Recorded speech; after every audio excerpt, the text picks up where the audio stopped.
নমঃ ভগবতে বাসুদেবায়। জয় শ্রীকৃষ্ণ। রাধে রাধে। নমস্কার শ্রোতা বন্ধুরা, ভক্তিকথার একটি নতুন ভিডিওতে আপনাদের স্বাগত জানাই। বন্ধুরা, আমাদের ভাগ্য কি জন্মের আগেই লেখা থাকে? আমাদের জীবনে যা কিছু ঘটে বা অনুভব করি সেগুলি কি পূর্ব নির্ধারিত, নাকি আমাদের কর্মই আমাদের ভাগ্যকে বদলে দিতে পারে? এই প্রশ্নগুলি যুগ যুগ ধরে মানুষের মনে চলে আসছে। গরুড় পুরাণের মতো প্রাচীন ধর্মগ্রন্থ এই রহস্য উন্মোচনের চেষ্টা করেছে। গরুড় পুরাণের জ্ঞানময় উপদেশে বলা আছে, মানুষের ভাগ্য ঠিক কবে লেখা হয়, জন্মের আগে নাকি জন্মের পরে। আজ আমরা এই ভিডিওতে গরুড় পুরাণের সেই কথাগুলি জানব, কিন্তু তার আগে একটি অনুরোধ, ভিডিওটি শেষ পর্যন্ত দেখুন, কারণ অর্ধেক দেখে বন্ধ করে দিলে গরুড় পুরাণের সেই জ্ঞান লাভ থেকে বঞ্চিত হবেন, যা আপনার জীবনের সাথে গভীরভাবে জড়িত। গরুড় পুরাণের এই রহস্য জানার পর আপনার জীবনে সমস্ত লোভ, ক্রোধ, মোহ ও দুঃখের অবসান ঘটতে পারে। শ্রীকৃষ্ণ বলেছেন, গরুড় পুরাণের কথা কখনোই অর্ধেক শোনা উচিত নয়, কারণ অর্ধেক জ্ঞান সব থেকে বিপজ্জনক। অর্ধেক জ্ঞান সব সময় বিষের মতো ক্ষতিকারক। তাই আপনাদের কাছে আমাদের অনুরোধ, ভিডিওটি শেষ পর্যন্ত দেখে ভালো লাগলে একটি লাইক করে দেবেন এবং কমেন্ট বক্সে জয় শ্রীকৃষ্ণ লিখে ভগবানের প্রতি আপনার কৃতজ্ঞতা প্রকাশ করুন।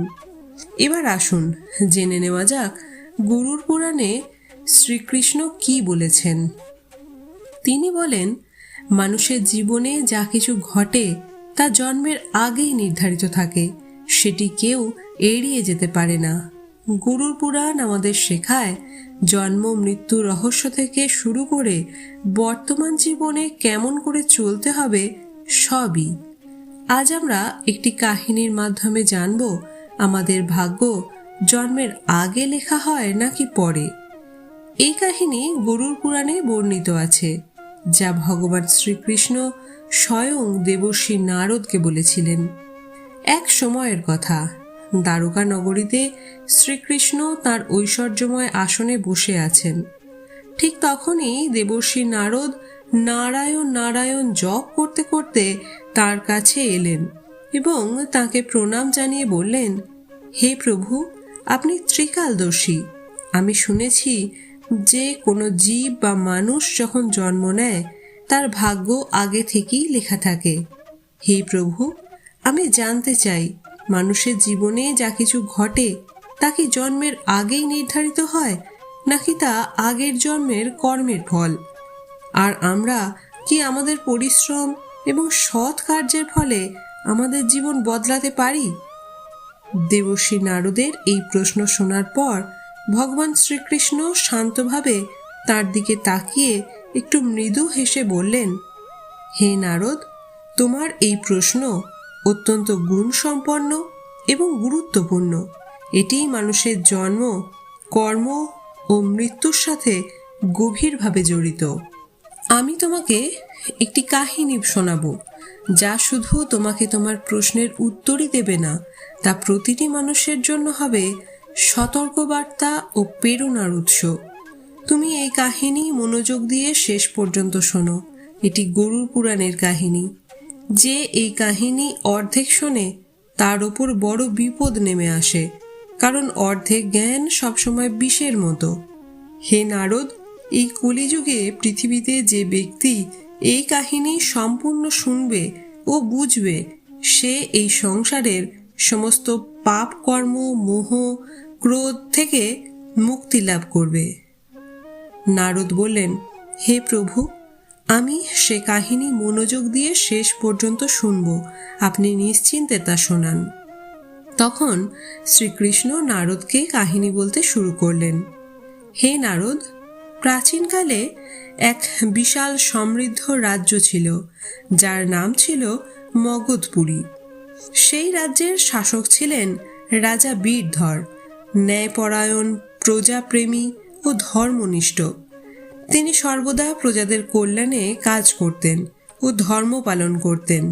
কিন্তু রাজা বীরধরের একটি গভীর ইচ্ছা ছিল, তা হল তিনি ভগবানের আশীর্বাদে একটি সন্তান লাভ করতে চান, যাতে রাজ্যের ভার কোনো যোগ্য উত্তরাধিকারকে তুলে দিতে পারেন। দেবর্ষি নারদের পরামর্শে রাজা বীরধর ও তার রানী বহু বছর ধরে কঠিন তপস্যা করলেন। এই তপস্যার ফলে ভগবান শিব তাদের তপস্যায় সন্তুষ্ট হয়ে সন্তান লাভের বর দিলেন। এরপর শিবের আশীর্বাদে রানীর গর্ভধারণ হলো। রাজা ও রানী খুব খুশি হলেন, কারণ তাদের আশা ছিল তাদের সন্তান একদিন সুশাসক হবে এবং রাজ্যকে সুখ সমৃদ্ধির পথে নিয়ে যাবে। কিন্তু যখন রানীর সন্তান প্রসব হলো, দেখা গেল শিশুটি শারীরিকভাবে অক্ষম ও দুর্বল। তার হাড়গুলো ছিল ভঙ্গুর, দেহে বল নেই। এই দৃশ্য দেখে রাজা বীরধরের হৃদয় ভেঙে গেল। তখন তিনি শ্রীকৃষ্ণের সাথে দেখা করার সিদ্ধান্ত নিলেন এবং নিজের দুঃখ ভাগ করে নিতে তাঁর কাছে পৌঁছালেন। রাজা বিনম্রভাবে বললেন, হে প্রভু, আমি এত যজ্ঞ করেছি, তপস্যা করেছি, তবুও আমার সন্তান এমন কেন জন্মালো? আমি তো ভগবান শিবের আশীর্বাদ পেয়েছিলাম, তবু কেন এমন হলো? এ কি আমার ভাগ্যে আগে লেখা ছিল? শ্রীকৃষ্ণ মৃদু হেসে বললেন, হে রাজা, তুমি ঠিকই বলছো, তোমার সন্তান অক্ষম জন্মেছে, কিন্তু তুমি কি জানো তার জন্ম এভাবে কেন হলো? এটি তোমার পূর্বজন্মের কর্মের ফল। তোমার অতীত জীবনের কর্মফলই তোমার বর্তমান ভাগ্যেও প্রতিফলিত হয়েছে। কিন্তু এর মানে এই নয় যে তোমার ভাগ্য জন্মের আগেই স্থির ছিল। এই ঘটনা তোমার এবং তোমার সন্তানের পূর্বজন্মের সাথে যুক্ত। জন্ম, মৃত্যু ও জীবনের উত্থান পতন পূর্ব নির্ধারিত হলেও আমরা যে কর্ম করি তা আমাদের ভাগ্যকে পরিবর্তন করতে সক্ষম। শ্রীকৃষ্ণ বললেন, হে রাজা, যেদিন তোমার পুত্র সন্তানের জন্ম হয়েছিল সেদিন তুমি এক বিশেষ সন্তানের বর পেয়েছিলে, কিন্তু সেই সন্তানের জন্য জীবনের কিছু পরীক্ষার সম্মুখীন হওয়া প্রয়োজন ছিল, যাতে সে ধৈর্য, সাহস ও পরাক্রমের গুণ বিকশিত করতে পারে। তবে মনে রেখো, ভবিষ্যৎ কি হবে তা মাত্র বর্তমান সময়ের কর্মের উপর নির্ভর করে না, সেটি পূর্বজন্মের কর্মের সাথেও জড়িত। হে রাজন, ভাগ্য ও কর্মের মধ্যে গভীর সম্পর্ক আছে। আমাদের কর্মই আমাদের ভাগ্যের নির্মাতা। এই কারণে জীবনে আমাদের সবসময় ধর্ম ও সত্যের পথে চলা উচিত।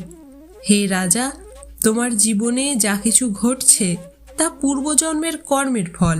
তোমার পুত্র অক্ষম জন্মেছে কারণ এটি তার আত্মার পূর্বজন্মের কর্মফল। যখন একটি আত্মা পুনর্জন্ম লাভ করে তখন তাকে অবশ্যই কোনো না কোনো কষ্টের মুখোমুখি হতেই হবে, যাতে সে পূর্বজন্মের ঋণ শোধ করতে পারে। তোমার পুত্রের জীবনের এই কষ্ট তার জন্য এক পরীক্ষা। যদি সে ধৈর্য ও সাহস নিয়ে এই পরীক্ষার মোকাবিলা করতে পারে, তাহলে সে তার ভাগ্য পরিবর্তন করতে পারবে। একদিন সেই কাজ করবে যার স্বপ্ন তুমি তোমার নিজের জীবনে দেখেছ। রাজা বীরধর বললেন, হে প্রভু, আমি বুঝতে পেরেছি। আমি এবং আমার পুত্র, আমরা দুজনেই আমাদের ভাগ্য পরিবর্তন করতে পারি। আমার পুত্র জন্মের সময় যে অক্ষমতা নিয়ে এসেছে তা তার পূর্বজন্মের কর্মের ফল, কিন্তু তার ভবিষ্যৎ নির্ভর করবে আমার এবং তার নিজস্ব সৎ কর্মের উপর।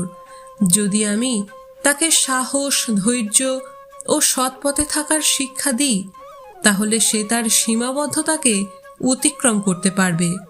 আমি তাকে শেখাবো দুর্বলতা কোনো অভিশাপ নয়, বরং তার শক্তি অর্জনের একটি সুযোগ। আমাদের দৃঢ় বিশ্বাস, সৎ কর্ম ও ঈশ্বরের আশীর্বাদ থাকলে ভাগ্য নত হবে। শ্রীকৃষ্ণ বললেন, হে রাজা, যদি তুমি তোমার পুত্রকে আত্মবিশ্বাসে ভরিয়ে দাও, তাহলে সে তার ভাগ্য পরিবর্তন করতে পারবে। তোমার সৎ কর্মের ফলে সে একদিন মহান হবে এবং রাজ্যের ভার গ্রহণ করার উপযুক্ত হবে।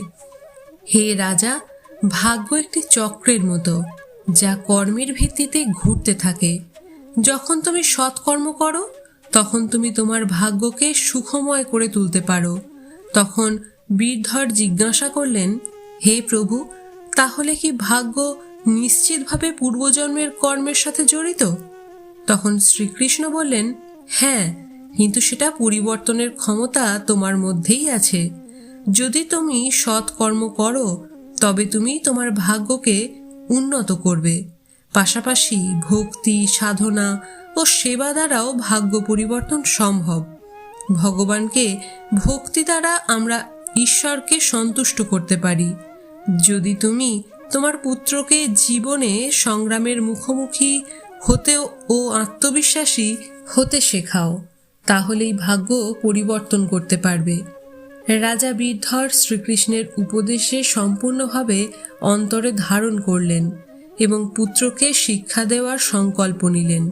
তিনি পুত্রকে শেখালেন, কষ্ট যতই আসুক না কেন, সাহস ও বিশ্বাস হারানো যাবে না।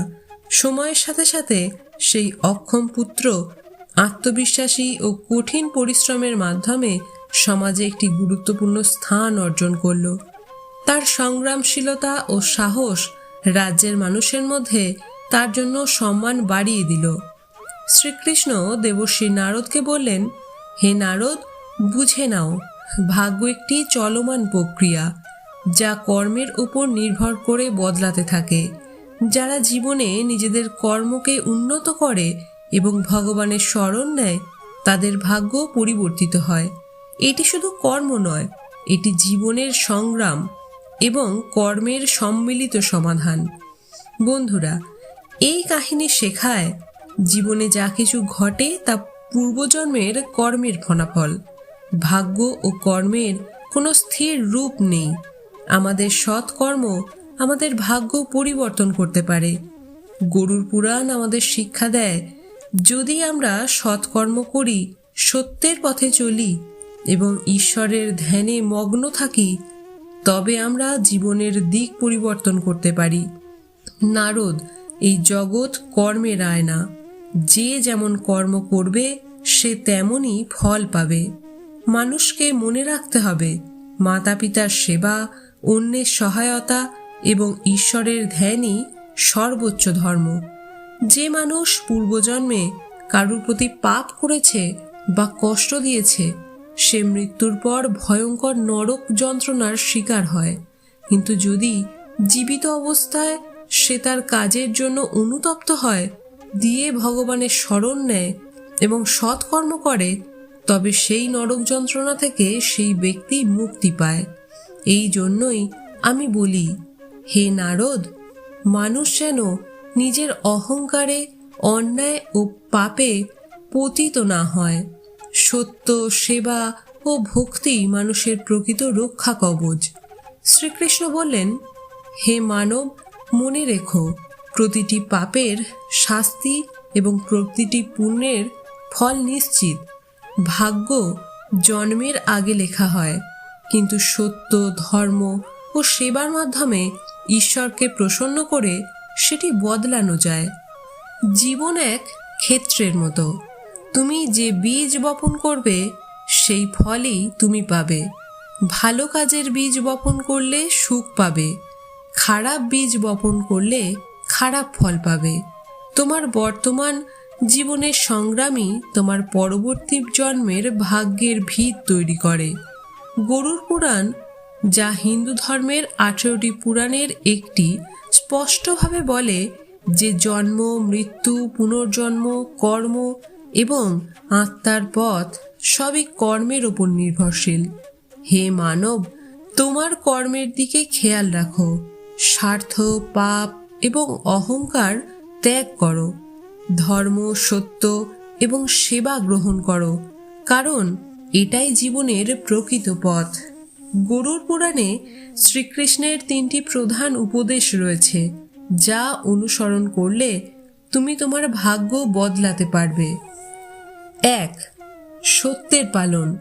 যে কোনো পরিস্থিতিতেই অসত্যের পথে যেও না। 2. ধর্ম ও সেবা। পিতা, মাতা, গুরু এবং অভিভাবকদের সেবা করাই সর্বোচ্চ ধর্ম। 3. ঈশ্বরের ভক্তি। ভক্তির মাধ্যমে ঈশ্বর প্রসন্ন হন এবং কঠিন ভাগ্যও বদলে যায়। হে বন্ধু, এই পৃথিবী কর্মের আয়না। যে যেমন কাজ করবে সে তেমনই ফল পাবে। তাই সৎ কর্ম করো, ঈশ্বরকে স্মরণ করো আর তোমার ভাগ্যকে সুন্দর করো। মানুষের জন্ম কোনো বিশেষ উদ্দেশ্যে হয়েছে। মানুষ তার পূর্বজন্মে যে কর্ম করে সেই কর্মের ফল এই জন্মেও ভোগ করে। কারণ মানুষের জন্ম থেকে মৃত্যু পর্যন্ত ভাগ্য পূর্বেই নির্ধারিত থাকে। তাই গরুড় পুরাণে শ্রীকৃষ্ণ বলেছেন, মানুষকে সবসময় ধর্ম ও সত্যের পথে চলতে হবে। এতে আমরা পূর্বজন্মের পাপ থেকে রক্ষা পেতে পারি এবং ঈশ্বর ভক্তির মাধ্যমে জীবন বদলে ফেলতে পারি। জীবন একটি অমূল্য উপহার, একে কখনো বৃথা যেতে দিও না। সঠিক কর্ম ও ধর্ম পালন করলে আমরা আগামী জন্মে আসা অঘটন থেকেও বাঁচতে পারি এবং সমাজ ও বিশ্বের জন্য অনুপ্রেরণা হতে পারি। গরুড় পুরাণে শ্রীকৃষ্ণ বলেছেন, মানুষকে সবসময় তার পিতামাতার সেবা করতে হবে। পিতামাতার চরণই স্বর্গ। যারা পিতামাতাকে মানে না বা সম্মান করে না, তারা শুধু নরকে ভয়ঙ্কর যন্ত্রণা ভোগ করে না, বরং পরের জন্মের ভয়ঙ্কর বিপদ ও দুর্ভোগ সহ্য করে। তাদের পাপের ফল জন্মের পর জন্ম ধরে ভোগ করতে হয়। অহংকার মানুষের সবচেয়ে বড় শত্রু। যার মনে অহংকার ঢুকে যায় সে সৎকর্ম থেকে অনেক দূরে চলে যায়। অহংকারী মানুষ জীবনের এমন পথে চলে যায় যেখানে তার প্রাপ্তি হয় চরম সংকট ও দুঃখ। শেষে তার হাতে কিছুই থাকে না, থাকে শুধু অনুশোচনা। বন্ধুরা, মানুষের শুধু নরক ভয়ঙ্কর যন্ত্রণা ভোগ করে না, বরং নিজের আসন্ন ভাগ্যকেও নরকের দিকে ঠেলে দেয়। তাই মানুষের মধ্যে সর্বদা সত্য, ধর্ম ও প্রেমের অনুভূতি থাকা উচিত। এতে বর্তমান জীবন যেমন সুখে থাকবে, তেমনি ভবিষ্যৎ ভাগ্য আনন্দময় হবে। গরুড় পুরাণ আমাদের শেখায়, এই জীবন আমাদের কর্মের ফল। এই গ্রন্থ আমাদের অনুপ্রেরণা দেয় জীবনে ধর্ম ও সত্য, পরোপকারকে মেনে চলার, আত্মার মুক্তি ও আগামী জন্মে উচ্চতর যোনি লাভের জন্য মানুষকে নিজের কর্মের দিকে লক্ষ্য রাখতে হবে। গরুড় পুরাণ হিন্দু ধর্মের মহান গ্রন্থগুলির একটি, যা আমাদের জীবনকে সঠিক পথে চলার জ্ঞান দেয়। এটি শুধু জীবন ও মৃত্যুর রহস্যই নয়, বরং মানুষ কিভাবে নিজের জীবনকে সঠিক পথে নিয়ে যেতে পারে তা ব্যাখ্যা করে। এখানে জন্ম, মৃত্যু থেকে শুরু করে কিভাবে জীবন কাটাতে হবে তার বিস্তারিত বিবরণ দেওয়া আছে।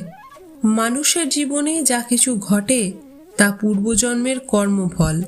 গরুড় পুরাণ আমাদের শেখায়, ভাগ্য কেবল কর্মফল। যদিও ভাগ্য আগে লেখা থাকে, তাও আমরা আমাদের কর্ম দ্বারা তা পরিবর্তন করতে পারি।